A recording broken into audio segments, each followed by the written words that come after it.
Aujourd'hui, je vais te proposer une liste de 15 mots difficiles à orthographier, difficiles à écrire. Et quand je dis que ce sont des mots difficiles à orthographier, je veux dire que de nombreux francophones natifs, que de nombreux Français ont des difficultés à écrire ces mots. Et toi, fais-tu partie de ces étudiants qui ont parfois un meilleur niveau d'orthographe que certains Français? Pourtant, tu vas le voir, ces 15 mots difficiles à écrire ne sont pas des mots savants comme triskaïdécaphobie ou vexillologie. Non, ce sont des mots simples, des mots de tous les jours. Salut, je m'appelle Jordi, je suis professeur de français, créateur du French Club, le club de français 100% en ligne. Si tu sais écrire, si tu sais orthographier ces 15 mots, cela veut dire que ton niveau de français est formidable, exceptionnel. Je dirais même plus, sensationnel. Oui, mesdames et messieurs, j'ai bien dit sensationnel. Générique.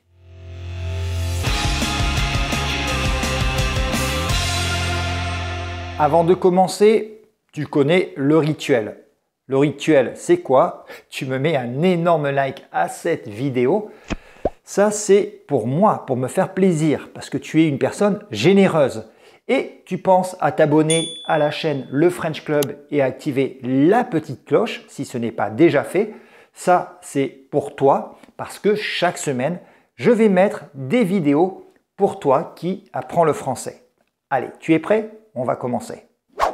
Premier mot, l'histoire que tu me racontes là est invraisemblable. Comment doit-on écrire invraisemblable? Réfléchis un instant. Ouais, invraisemblable s'écrit avec un seul S et je pense que c'était la principale difficulté. C'est vrai que normalement, en français, lorsqu'un S est entre deux voyelles, un I et un E par exemple, comme c'est le cas avec le mot invraisemblable, normalement ce S se prononce Z. Et si on veut obtenir un son plus dur, comme le S de invraisemblable, normalement il faut doubler le S. Sauf que invraisemblable est une exception. Pourquoi? Parce qu'il est formé à partir des mots vrai et semblable, précédés du préfixe un. Ainsi, une histoire invraisemblable, c'est une histoire qu'on a du mal à croire. Donc invraisemblable avec un seul S. Allez, on a commencé, je pense, avec le mot le plus facile. Mais on va monter de niveau. Deuxième mot compliqué à écrire, c'est dans la phrase « Le président de la République a annoncé que la France construirait un porte-avions ». Comment doit-on écrire le mot porte-avions? Pas facile. Alors, la bonne réponse, c'était un porte-avions sans le S. Peut-être que certaines personnes ont mis un S à porte-avions en se disant que logiquement, un porte-avions transporte plusieurs avions, ce qui n'est pas illogique. Toutefois, l'orthographe qui est désormais recommandée, et ce depuis la réforme orthographique de 1990, c'est de ne pas mettre de S à porte-avions quand le mot est au singulier. Alors si tu fais partie de ces étudiants qui ont mis un S à porte-avions, ce n'est pas une grosse erreur, puisqu'en fait, avant la réforme orthographique, on mettait un S à porte-avions même au singulier. Donc peut-on dire vraiment que c'était une erreur? Troisième mot, pas du tout facile à écrire. Cette nuit, j'ai fait un très mauvais rêve. Donc cette nuit, j'ai fait un cauchemar. Comment doit-on orthographier le mot cauchemar? Pas facile du tout. Et oui, le mot cauchemar s'écrit sans D. Alors peut-être que certains ont été tentés de mettre un D, parce qu'en effet, le verbe qui signifie faire un cauchemar, c'est bien le verbe cauchemarder. Et peut-être que d'autres étudiants de français connaissent aussi l'adjectif cauchemardesque. Une situation cauchemardesque. Pourtant, le mot cauchemar s'écrit sans D à la fin du mot. C'est vrai, l'orthographe du français est parfois cauchemardesque. Continuons avec le mot suivant, qui est un tout petit mot qui pose tant de problèmes. Pour donner du goût, j'ajoute un peu d'ail. Je ne sais pas écrire le mot ail. Comment je dois l'écrire? Aïe, aïe, aïe. Aïe, aïe, aïe. Je sais, on a vraiment envie de mettre un tréma sur ce i, d'autant plus que le i se prononce séparément de la lettre a. Pourtant, il n'y a pas de tréma sur ce i, donc ça s'écrit tout simplement A-I-L. Autre mot qui pose souvent des problèmes, c'est le mot trottinette. Par exemple, dans la phrase « Lucie fait souvent de la trottinette avec sa grande sœur ». Comment est-ce que je dois écrire trottinette? Un T, deux T, deux T, un T, deux T, deux T. Le nom de ce petit véhicule souvent utilisé par les enfants s'écrit avec 5 T. Et il vient du verbe trottiner, qui lui aussi s'écrit avec 2 T. Donc tu penses à ça, pour faire de la trottinette, il nous faut 2 pieds, 2 roues et 5 T. Oui, 5 T. Le 6e mot, c'est l'un des tout premiers mots, en général, qu'on apprend en français. C'est le mot « accueil ».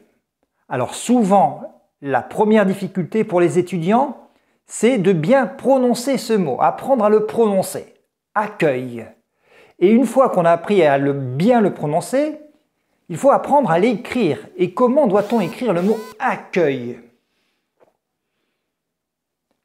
Accueil s'écrit A-2-C-U-E-I-L. L'accueil.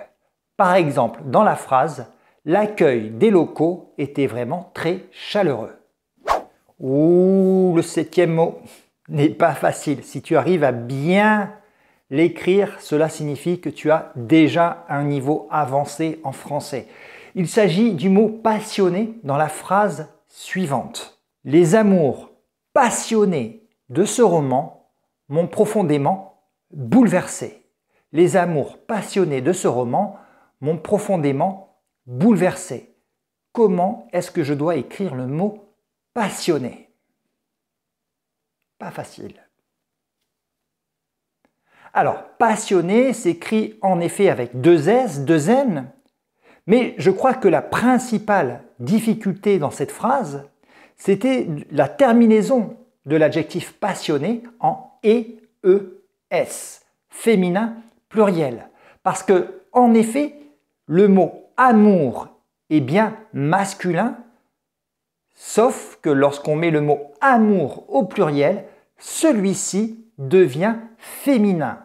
Par conséquent, l'adjectif qualificatif passionné doit s'écrire au féminin pluriel. Les amours passionnés, E-E-S. C'était pas facile, pas vrai? 8e mot. Sans s'en rendre compte, William est devenu accro au jeu d'argent. Comment doit-on écrire le mot accro? Je te laisse réfléchir un petit moment. Accro. La bonne réponse, c'était accro sans le C à la fin. Donc accro et accro sont 2 homophones. Accro qui termine par un C qui ne se prononce pas signifie un petit accident, un petit incident. Si je veux parler d'une personne qui a une addiction, je vais dire que cette personne est accro. Et cette fois-ci, cela s'écrit sans le C. Donc si je dis que William est accro au jeu d'argent, on ne doit pas mettre de C au mot accro. 9. Heureusement, Vincent est sorti indemne de cet accident. Indemne, je ne sais pas écrire indemne. Aide-moi s'il te plaît. Ok. Indemne s'écrit avec un M et un N. Alors pourquoi c'est difficile à écrire? C'est un petit peu de la faute des Français qui parlent un peu trop vite et qui ont tendance à ne pas prononcer correctement ce N et à dire indemne. Pourtant, il y a bien un N et on doit le prononcer. Indemne. Tu as entendu ce N à indemne? Oui? Donc maintenant, tu penses à mettre un N au mot indemne. Je vais t'expliquer cette règle de façon succincte. Succincte, ça veut dire de façon brève, rapide, synthétique. Est-ce que tu sais écrire ce mot? Succincte. Succincte s'écrit bien S-U-2-C-I-N-C-T-E. Alors en effet, il s'agit d'un C qui est muet dans l'adjectif succinct et dans le féminin succincte. Pourtant, il faut bien l'écrire. Succincte avec un C. Ce 11e mot, c'est un mot sur lequel je me trompe souvent, presque systématiquement. Ce sont les arts. Les arts, c'est ce petit pourcentage que tu vas payer pour faire une réservation, souvent à l'hôtel. Alors comment doit-on écrire les arts dans la phrase suivante? Nous avons dû payer des arts pour réserver notre chambre d'hôtel. Comment s'écrit le mot les arts? Donc les arts s'écrit A-2-R-H-E-S. Je viens tout juste de le vérifier parce que je te l'ai dit, je me trompe systématiquement sur ce mot. 12e mot. Le Premier ministre a donné une réponse qui était vraiment ambiguë. Est-ce que toi, tu sais écrire le mot ambigu? Ok, là aussi, il y avait deux réponses possibles.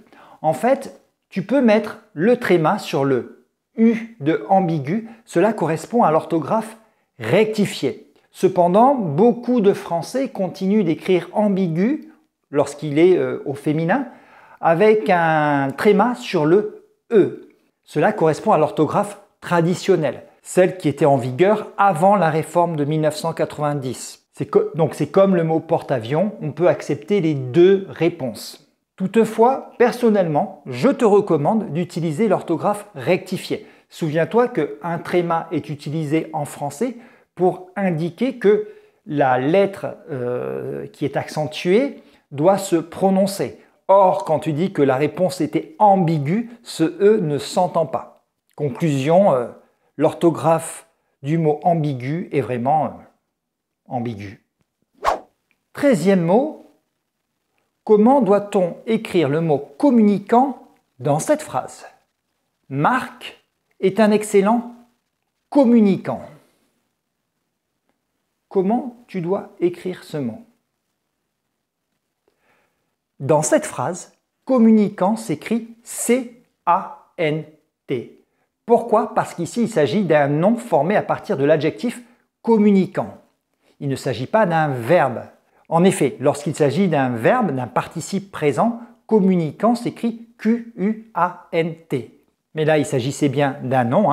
Marc est un excellent communicant. Marcel est une excellente communicante. C'est bien un nom, donc on doit l'écrire avec un C. Les 14e et 15e mots apparaîtront dans la même phrase. Donc ça sera notre dernière phrase. Plusieurs ovnis ont été aperçus dans le ciel de Bretagne. Plusieurs ovnis ont été aperçus dans le ciel de Bretagne. Tu dois retrouver l'orthographe des mots ovni et aperçu. Je te laisse quelques secondes pour que tu réfléchisses bien à l'orthographe de ces deux mots. C'est bon? Même si à l'origine le mot ovni était un acronyme désignant un objet volant non identifié, il est devenu aujourd'hui un nom à part entière. Donc il est recommandé de l'écrire en lettres minuscules déjà et d'y ajouter un S s'il est au pluriel. Quant au mot aperçu, qui est le participe passé du verbe apercevoir, il s'écrit avec un seul P. Je sais qu'on est toujours tenté de mettre deux P au verbe apercevoir. Un petit moyen pour le retenir, pense à la phrase suivante, on aperçoit un seul P à apercevoir. J'espère que cette petite phrase t'aidera. Alors maintenant, tu peux compter le nombre de bonnes réponses que tu as obtenues. Souviens-toi que si tu as utilisé les orthographes traditionnelles au mot porte-avions, si tu as mis un S à porte-avions lorsqu'il était au singulier, ou si tu as mis un tréma sur le E de ambigu, tu peux vraiment te compter un point. Donc mets-moi ton score dans les commentaires et dis-moi quels sont les mots qui t'ont posé le plus de difficultés.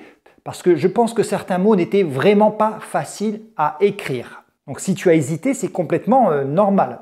Je t'invite à partager cette vidéo autour de toi et partage-la notamment avec des amis francophones. Si tu as des amis français ou canadiens, partage-la et invite-les à relever ce défi. Je suis sûr que certains de tes amis hésiteront sur l'orthographe de certains mots parce que ce défi était vraiment difficile. Et puisque je suis en train de te parler de commentaires, il y a un message que je lis très souvent dans les commentaires, c'est « Jordi, j'aimerais que tu deviennes mon professeur de français. Comment est-ce que je peux faire pour que tu deviennes mon professeur de français ?» Alors malheureusement, je n'ai plus le temps de donner de cours en face à face, ni même de cours en ligne, en direct. Ce n'est plus possible pour moi parce que je consacre 100% de mon temps au développement du club de français en ligne. Donc si tu veux que je devienne ton professeur, c'est très simple, il suffit d'être membre du club de français en ligne. Je te laisse le lien dans la description de la vidéo. Et en plus, en étant membre, tu as plein d'autres avantages. Tu feras partie d'un club, un club qui réunit des gens qui sont comme toi. Ce sont des gens qui sont un petit peu partout dans le monde et ce sont des passionnés de langue française. Je te remercie d'avoir regardé cette vidéo. Je te dis à la semaine prochaine, même chaîne, même jour, même heure.